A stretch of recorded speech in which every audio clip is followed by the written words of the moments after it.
Então, moçada, para a gente entender um pouco mais, vamos tentar conceituar essa questão de resíduo, né? Resíduo é aquilo que resta, né? Fácil de perceber, tudo aquilo, qualquer material que sobre após uma ação ou um processo produtivo pode ser considerado resíduo. É claro que nem sempre o resíduo é negativo, né? Nós temos muitos resíduos positivos. Temos inclusive processos produtivos que material que restava era considerado resíduo e que hoje não é mais, é mais um produto. Então, veja só, nós temos diversos tipos de resíduo, resíduo sólido, resíduo líquido, gasoso, que são gerados nesses processos, né? Seja no processo de extração de recursos naturais, seja no processo de transformação ou na fabricação ou consumo de produto ou serviço. Os resíduos passam a ser descartados e acumulados no meio ambiente, via de regra causando problema de poluição. Por quê? Inclusive porque são descartados e acumulados sem os cuidados necessários que a gente deve ter, né? Então a gente vai tentar trabalhar isso um pouco no sentido de entender quais são esses resíduos, de como eles devem ser descartados e tudo mais, beleza? Vamos só dar uma olhada aqui os tipos de poluição que nós temos. Nós temos a poluição atmosférica, que essa é bastante conhecida de todos nós, né? Vamos posicionando a câmera aqui de uma forma melhor que dá para vocês acompanharem, embora esse material vocês já disponham dele na mão. Então a poluição atmosférica, todas as práticas sociais que nós temos aí, eliminam poluentes, né? As chaminés das indústrias, veículos, que também, os veículos principalmente, emitem uma grande quantidade de gases tóxicos, principalmente por meio da queima de combustíveis fósseis, né? O petróleo e o gás mineral. Por isso que nós estamos tendo profundas pesquisas para cada vez mais a gente tentar consumir menos combustível fóssil, né? Então, a poluição atmosférica é uma poluição importante, né? E que a gente sente no dia a dia. Inclusive, eu vi uma matéria na televisão esses dias que é possível verificar o quanto que reduziu a poluição atmosférica nesse período de pandemia. Por quê? Menos gente consumindo combustível fóssil, logo a atmosfera agradeceu nesse sentido. Uma outra poluição que a gente tem e é importante é a poluição dos solos. E essa poluição interfere aí na qualidade daquilo que se vai produzir, né? A terra, o solo é um ambiente onde nós temos muitos seres vivos, tá? E na medida em que você tiver acúmulo de lixo nos aterros e que produz um líquido chamado chorume, isso vai contaminar solo. Também nos cemitérios precisa ter regras sanitárias para se fazer sepultamento, para que a gente não tenha essa contaminação, né? Além do que a gente tem uma severa poluição de resíduo tóxico utilizado na agricultura. Minha gente, hoje isso já reduziu muito, porque nós temos uma legislação bastante impositiva, no sentido de que o uso de fertilizantes, defensivo, tem regras, né?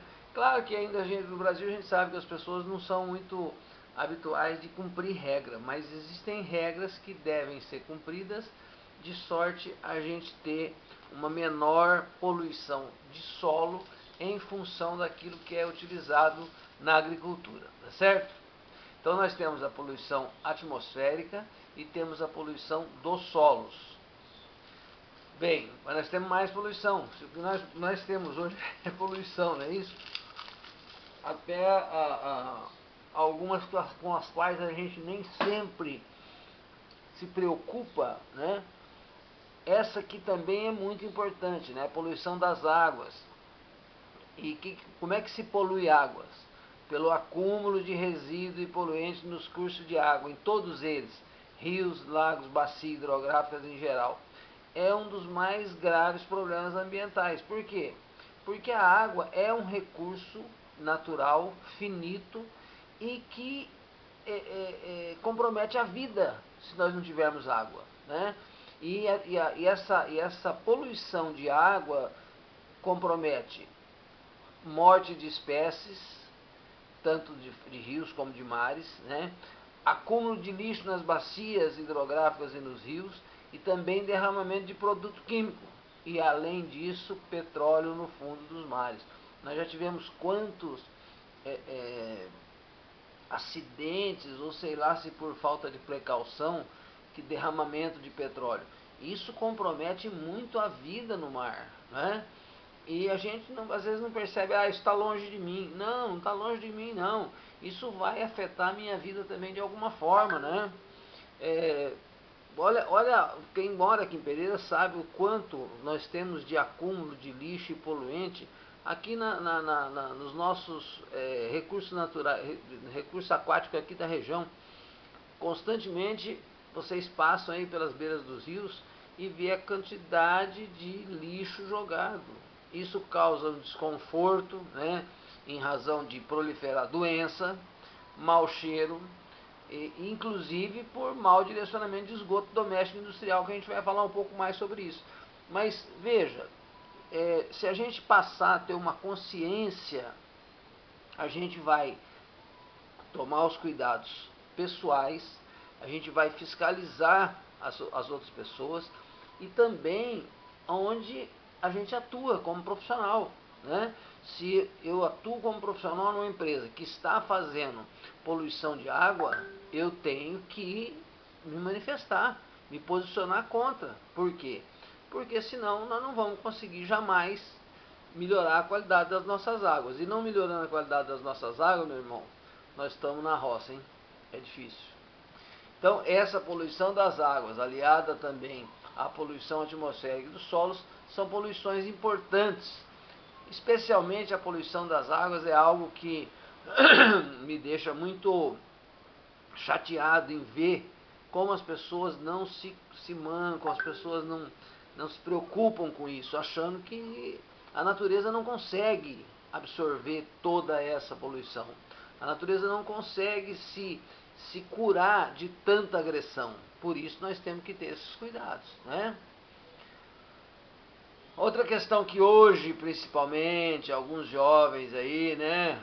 Não sei se tem alguém nessa sala que gosta de fazer isso, mas é a poluição sonora. Esse excesso de barulho. Nós namoramos numa cidade relativamente pequena, quem mora na Grande Sul de minúsculo também não tem esse problema, né? Mas em grandes centros e também em áreas industriais, essa poluição sonora pode gerar problemas de saúde, dificulta a comunicação e o bem-estar da população, né? O excesso de ruído no trânsito. Gente, vocês pegam o trânsito de uma cidade como São Paulo, num horário de rush, com as pessoas apavoradas que querem chegar logo, a buzinação sempre sem fim. Isso fatalmente vai aumentar o nível de estresse nas pessoas. E também nas empresas, nas fábricas, nós temos que ter muito cuidado com o nível sonoro, porque isso provoca problemas de audição. E aí atuam os técnicos de segurança do trabalho, não é? Evitando que os funcionários, os profissionais que trabalham naquele ambiente sejam afetados. Olha, gente, eu já tive experiência de contratar um camarada para trabalhar numa marcenaria, e essa marcenaria não era minha, era uma marcenaria de uma entidade que eu dirigia, e esse cara veio me procurar, e eu não sei se eu já contei essa história para vocês, mas a impressão que eu tinha é que o cara estava bêbado, porque cada vez que eu dizia alguma coisa, ele respondia a outra. Eu falei, mas esse cara veio procurar emprego de fogo? Não é, ele já tinha perda auditiva. Ele trabalhou 10 anos numa outra marcenaria e nunca usou um equipamento de segurança. Ou seja, aí o cara vai ficando mais velho, isso vai acentuando, e aí começa a ter problema de comunicação, a pessoa vai se isolando. Então a poluição sonora também é importante para os seres humanos, tá? Outra questão séria é a poluição visual. Aqui também nós não temos tanto esse problema, porque moramos numa cidade relativamente pequena, tampouco o tem as pessoas que moram na Grande Sul de minúsculo, mas a poluição visual ela é causada por esse excesso de publicidade. Muito cartaz, outdoor, né? Isso transforma a paisagem. E isso não é tratado assim pelas pessoas como sendo um problema ambiental, mas é um problema ambiental. Você pode deixar o seu espaço geográfico com menos harmonia, vai gerar desconforto e pode aumentar o índice de acidentes, seja pelo estresse causado por essa poluição, as pessoas se perdem com tanta informação, com tanta publicidade, e pode distrair e causar acidentes. Então a poluição visual também é uma poluição importante. Precisamos ficar atento a todos esses tipos de poluição. E é possível fazer as coisas de forma mais amena? Basta, a gente precisa perder um pouco aquela questão de achar que a gente tem que levar vantagem em tudo, né? Aquela velha lei do Gerson, quem é mais velho conheceu o Gerson, aquele jogador de futebol, ele fazia uma publicidade que ele dizia assim: gosto de levar vantagem em tudo, certo? Mas a gente não tem que levar vantagem, a gente tem que fazer o que é correto, não só para mim, mas para a comunidade e para o meio ambiente, certo? Aí, essa poluição do ar, ela gera alguns efeitos maléficos, né? Para vocês terem uma ideia, ó, na questão da saúde, um adulto médio, um ser humano médio, ele inala e exala em torno de 7 a 8 litros de ar por minuto enquanto está em repouso. Você imagine você se esse cara estiver inalando e exalando um ar contaminado. Então, essa poluição afeta quase todos os órgãos do corpo. Ó. Existe um estudo dessa Fórum de Sociedades Respiratórias Internacionais que mostra que a poluição do ar contribui para uma série de doenças e complicações. Além de problemas respiratórios, diabetes, demência, até problemas de fertilidade e leucemia infantil. Isso são estudos científicos, gente, não é alguém que simplesmente está dizendo. Eles têm um estudo científico de que a poluição atmosférica, ela compromete severamente a saúde das pessoas. Ou seja, a gente pode fazer alguma coisa e não causar tanto dano assim, não é? Essa questão a gente ouve muito falar hoje da questão dos poluentes aí, carbono, ozônio, metano, né? Que são responsáveis por 30 a 40% do aquecimento do planeta. Então, assim como o gás carbônico, eles têm que ser controlados para limitar o aumento da temperatura média global.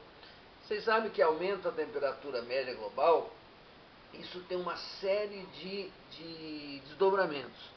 Eleva nível do mar, começa a ter eventos climáticos aí catastróficos, El Ninho, uma série, e além da insegurança hídrica, ou seja, na medida em que eu tenho eventos catastróficos aí com água, com mar, isso é terrível, né?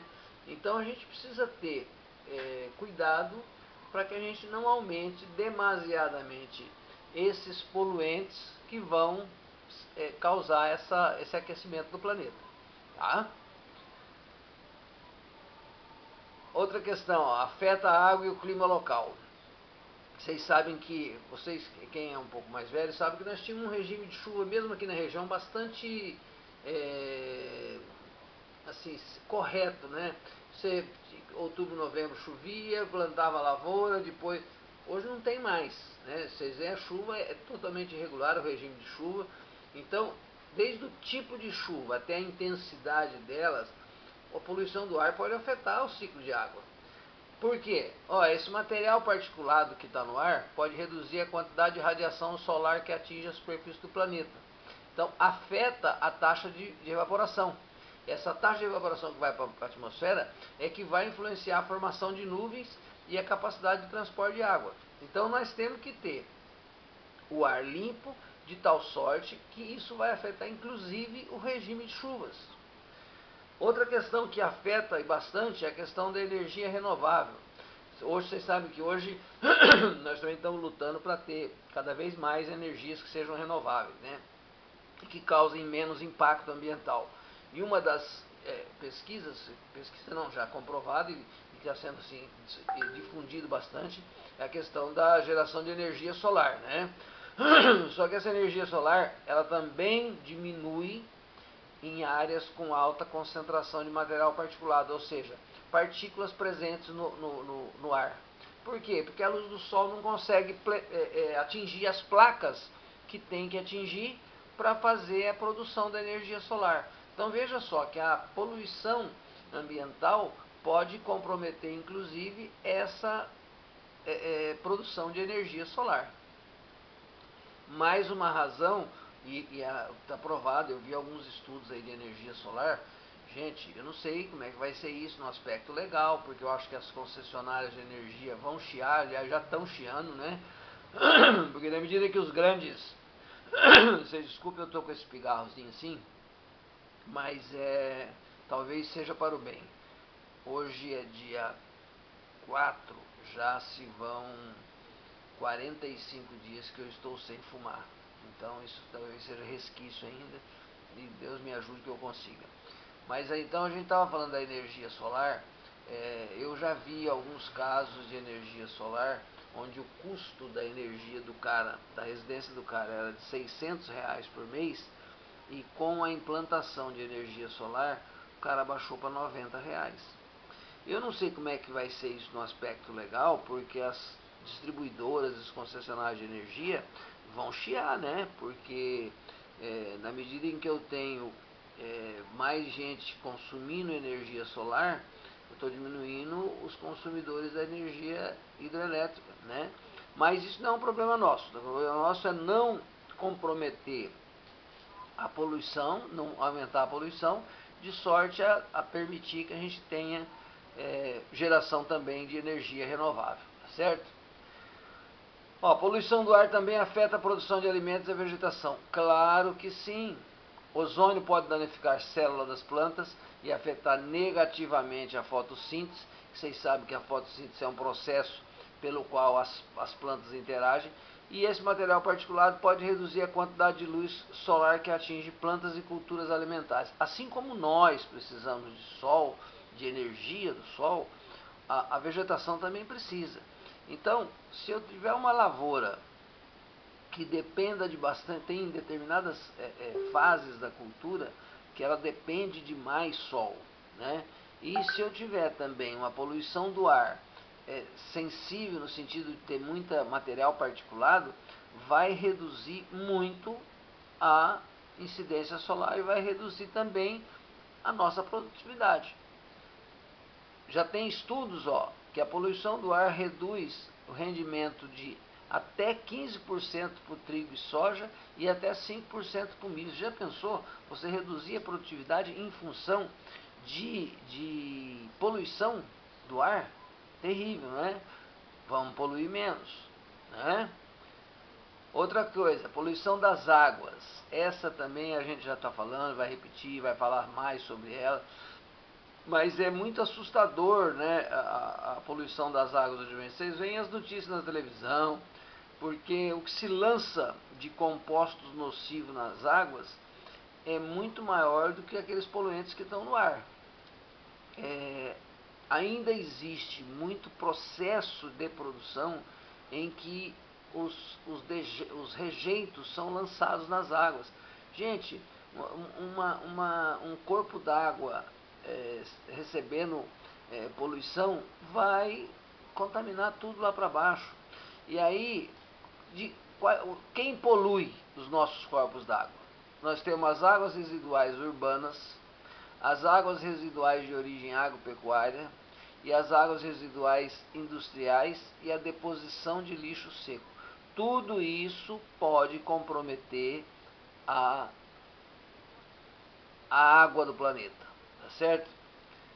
Olha só, hoje é muito comum a gente falar em esse produto é biodegradável e tal. Por quê? Porque a ideia é que a gente tenha cada vez mais produtos biodegradáveis, que são produtos que eles são transformados na natureza em compostos simples, né? Você tem aí os seres microscópicos que podem atuar na decomposição desses produtos e transformá-los em produtos que sejam nutrientes, tá? E devolver para a natureza aí gás carbônico, nitrato, fosfato, sem comprometer a natureza, mas é preciso que sejam produtos que passem por esse processo da biodegradação, né? Esse é o canal. Hoje nós já temos, inclusive, algumas iniciativas aí de plástico biodegradável, ou seja, nós vamos falar sobre isso, quanto tempo um plástico fica na natureza, mas se você tiver um plástico, um material qualquer, estou dizendo plástico, mas um material qualquer que seja biodegradável, você pega um saquinho de papel, se você jogar ele na natureza, ele foi feito do que aquele papel? De madeira, não é? Logo ele vai ser decomposto por bactérias, fungos e tudo mais, e ele vai ser decomposto e colocado no ambiente produtos que não comprometam, né? Então a gente precisa ficar atento a isso também. Aí, ó, todos os materiais que são, pela ação de micro-organismos, sofrem essa decomposição quando entram em contato com o meio ambiente, podem ser chamados de biodegradáveis. Então, normalmente são materiais de origem animal e vegetal, folha, galho, animais, fruta, resto de comida, isso tudo é biodegradável, né? O papel, como eu já falei, é proveniente de madeira. Materiais não biodegradáveis são aqueles que não se decompõem naturalmente. E eles podem ficar centenas de anos para desaparecer. Tá aí os vidros, plástico, metais, lata de alumínio e outros. Por isso que a gente vai falar mais para frente da questão também da reciclagem e reutilização. Tudo como forma de proteger o meio ambiente, certo? A biodegradação é vista como uma alternativa que contribui para a preservação ambiental, diminuindo o tempo de permanência dos resíduos na natureza. E tem muita pesquisa sendo feita aí muita pesquisa sendo feita aí nos meios universitários para fabricar esses produtos biodegradáveis, né? Então você já tem uma porção de produtos no mercado hoje, e esses produtos têm selo de certificação de ser biodegradável, e a gente tem que procurar usar isso, tá certo? Ó, o infeliz do plástico, hoje tudo é plástico, né? O plástico é muito versátil, usado, só que eles são derivados de petróleo, e alguns podem levar séculos para degradar. Nós já temos plásticos biodegradáveis, eles são produzidos com o quê? Amido de milho, de arroz e de mandioca, e podem ser utilizados na fabricação de embalagem, talheres. Vocês viram agora a última onda, é a questão dos canudos. Canudo plástico em alguns lugares está proibido já, né? Mas você tem outras formas de produzir também. Saco de lixo, fralda, seringa. Esses produtos que são biodegradáveis, quando eles entram em contato com o meio ambiente no descarte, eles são degradados com relativa facilidade. E isso voltam para o ambiente sem comprometer o ambiente. Daí porque a gente precisa ter cada vez mais pesquisa nesse aspecto. Aí outra importante aplicação da biodegradação é o tratamento de esgoto. Os efluentes que vêm para o esgoto são compostos por substâncias biodegradáveis. Eles são submetidos a processo biológico. Você tem processo aeróbico e anaeróbico, processo com oxigênio e sem oxigênio. E eles sofrem essa ação dos micro-organismos para poder fazer essa biodegradação. O objetivo é estabilizar essa matéria orgânica e que vai ser lançado depois no corpo de água sem comprometer esse corpo de água, tá? E você também tem o processo de compostagem, que você decompõe a matéria orgânica de forma a ter um uso correto para esse resíduo orgânico, né? Hoje é muita compostagem para usar como fertilizante. Claro que para fazer essa biodegradação precisa de condições adequadas. Quais são as condições? Em termos de temperatura, pH, concentração de oxigênio, quantidade de micro-organismos. Ou seja, o fato de um produto ser biodegradável não significa que ele pode ser descartado em qualquer local, né? Ele pode ser biodegradável, mas em condições adequadas e controladas. E durante o processo de decomposição, tem também a liberação de gases, de efeito estufa como metano. Então, nesses aterros, esse gás é recolhido, e utilizado como fonte de energia. Vocês viram matérias aí de países desenvolvidos que todo o lixo é trabalhado de forma a produzir gás que mantém cidades funcionando com energia, não é? Agora, então é preciso que a gente tenha, né, usar esse material biodegradável, mas nós temos que ter ainda o cuidado e a necessidade de ter práticas que colaborem para isso, o desenvolvimento sustentável. Quais são essas práticas? Redução, reutilização e reciclagem de produtos.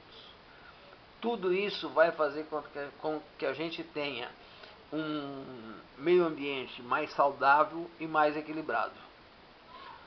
Olha, eu não sei se eu falei muito rápido, porque também eu estou tentando fazer isso através de um vídeo que eu vou disponibilizar no YouTube, vou passar para vocês o link, mas eu espero que dê certo, que a gente possa aí passar essa fase da pandemia com esse contato nosso um pouco mais intenso, mas ainda distante. Tá? Abração para todos.